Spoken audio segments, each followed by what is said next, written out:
Rahayu, selamat pagi.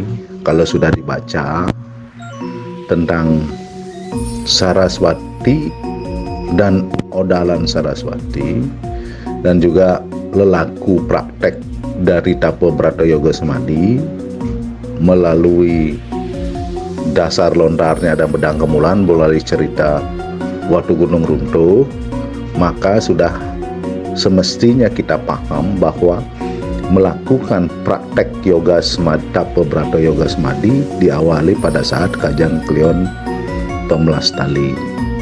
Nah, sekarang apa yang kita lakukan di dalam lelaku itu? Pertama, pahami dulu ceritanya, dasar kita melakukan itu, yaitu pada saat Kajang Pemlastali, di mana terjadi pertempuran antara Watu Gunung dengan Dewa Wisnu yang menjadi kura-kura untuk mengalahkan Watu Gunung. Apa makna dari semua itu? Adalah pada saat hari Minggu Kajang Klion Pemlastali itu, maka kita awali dulu dengan diri mempening-pening, membuat pondasi, membuat bedawang di dalam diri kita. Artinya bedawang itu adalah sebuah dasar dari pelinggi. Artinya semua dasar aksara itu pasti berbicara dengan kalau aplikasi kita lihat adalah bedawang di setiap bangunan-bangunan pura yang ada, mulai dari Padmasana, Batur, dan seterusnya. Nah, dari situ kita kembali kepada ajaran leluhur kita, konsep Buana Agung, Buana Alit. Bukan saja di Buana Agung saja dibuatkan bedawang dasar aksaranya, di dalam Buana Alit pun juga dibuatkan bedawang di dalam kengelinggihan aksara. Sehingga apa yang jadi kita pahami di sini, yaitu membuat bedawang. Nah, di situ membuat bedawang, emosinya sekarang, artinya lelaku personal adalah melalui proses mepening-pening, artinya suci laksana, artinya melukat di ajang, arti kalau mau di gereja di rumah, melalui atur pekeling sebelum, artinya diawali pada saat pagi hari melakukan sebuah proses Tapo Brata Samadhi, artinya di hari Minggu mulainya Kajang Klion sebelum mau bakti, atur pekeling dengan nunas tirta pengelukatan untuk melakukan Tapo Brata Yogi, sekalian mepekeling dengan sakesidan, artinya dengan canang pun boleh, dengan pejati lebih bagus, artinya untuk menunjukkan jatin yang rasa kita. Setelah kita mau pekeling, artinya setelah mandi dan seterusnya, mengiring atau pekeling. Nah, disitulah proses siang hari itu biasa memandang Kajang Klion. Nah, malam hari disinilah kita mulai melakukan kontemplasi dengan mematikan semua rasa ego, kesombongan selama 3 hari melalui proses. Karena kan kalau kita memberata selama 7 hari, enggak 3 hari ini yang krusial, mulai dari hari Minggu, hari Senin, dan hari Selasa. Karena maka di situ disebutkan di dalam sebuah cerita ada pertempuran, terus besoknya mati. Seharusnya di hari Senin kita sudah dan hari Selasa adalah cenderung watak, hari Selasa ada pahit-pahit, dan di situ pahit-pahit, dan artinya kita godaan, artinya godaan eksternal itu akan luar biasa, karena di situ pahit dan mempunyai dua entitas di situ, yaitu Buana Alit dan Buana Agung, antara sifat kita pikiran dan hati, atau memang dari faktor godaan-godaan eksternal maupun internal itu yang akan menggoda gitu. Seharusnya antara Minggu, Senin, dan Selasa itulah yang kita lakukan. Jadi kita tidak belajar tentang aksara, tapi di situ betul-betul kita melakukan setiap hari itu, mau kan siang mau berata apa dan seterusnya. Terus setiap malam itu kita harus duduk melakukan kontemplasi, berperang dengan diri sendiri maupun berperang dengan faktor-faktor pikiran kita yang membawa masa lalu dan masa depan, masa ketakutan dan kecemasan itu yang harus kita selesaikan selama 3 hari. Nah, sekarang masuk ke hari keempat, jadi kan Minggu, Senin, Selasa, itu kan 3 hari. Sekarang minggu keempat yaitu Rebo, disebut dengan Buddha Urip. Nah, disinilah baru kita berbicara tentang belajar. Buddha Urip artinya Begawan Bodo, jadi menerima tuntunan kepada Begawan Bodo. Begawan Bodo artinya kita berbicara tentang aksara pertiwi. Nah, sekarang ini lelakunya macam-macam. Oke, kalau kita mau melihat lebih sederhana lagi, mulailah di situ kita mempernawa ong dengan mengucapkan pernawa ong 11 kali atau sampai 21, jangan lewat dari 21 hari. 21 pernawa.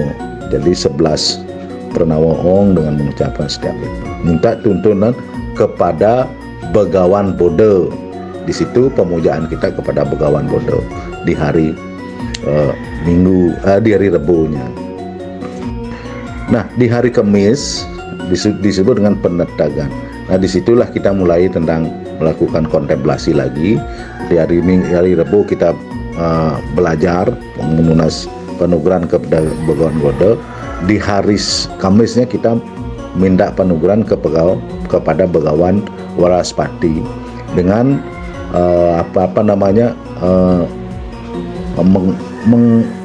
penetag artinya dengan mengembalikan. Sekarang kalau memang kita mempunyai rencana apa semua, dasar itu yang kita pakai untuk memohon tentang penugaran dari Begawan Waraspati.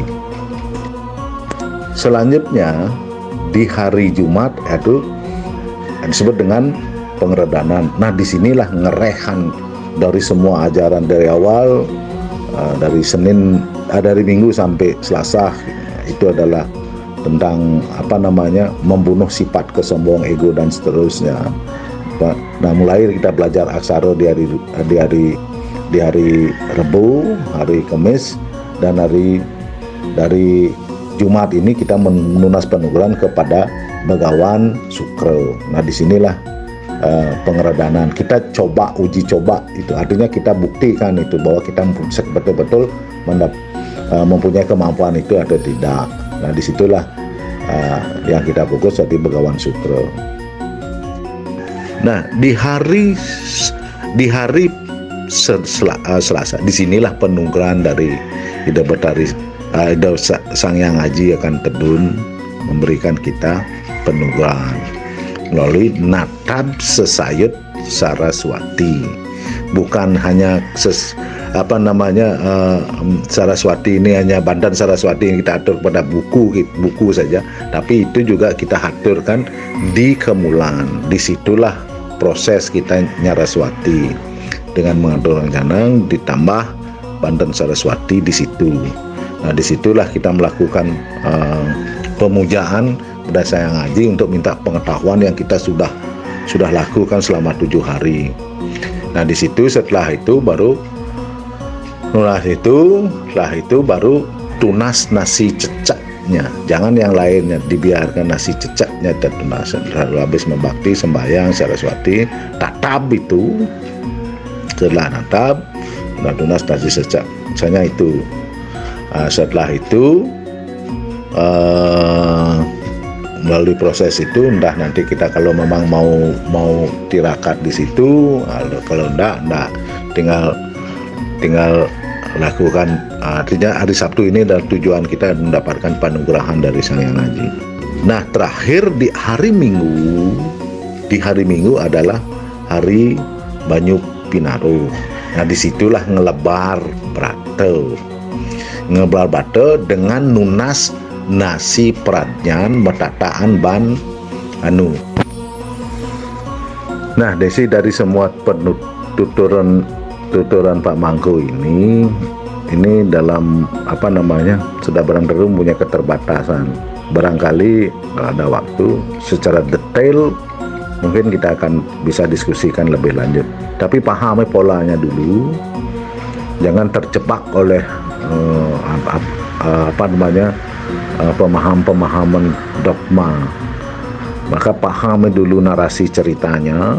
Setelah itu, ini apa yang jadi. Kalau kita mengacu pada sebuah konsep, Tapa Brata Yoga Samadhi, dalam konteks sekarang ini kita memutih aja lah dulu cukup. beratonya itu kan macam-macam lah. Cuman diawali dengan mutih. Apa mutih dengan hanya makan nasi dan air putih saja? Apa memutih dengan memakan nasi kepelan? Itu pilihan itu. Kalau kita tidak sanggup makan nasi kepel, 3 kepel setiap hari, berarti kita cukup ya makan nasi putih, yang penting memutih gitulah, cerita memutihnya dulu. Ingat, dalam konteks kita melakukan beberapa memutih, bukan saja kita berbicara tentang tapi polanya harus teratur. Jam makannya setiap harinya harus sama, dan porsinya juga harus sama. Begitu. Oke, kita ngawali belajar dengan meminum air sambil bertahap. Nanti kita akan membrato dengan pola-pola yang memang terarah dan terukur sesuai dengan maksud dan tujuannya. Tapi dengan memutih sekarang sudah cukup selama 7 hari.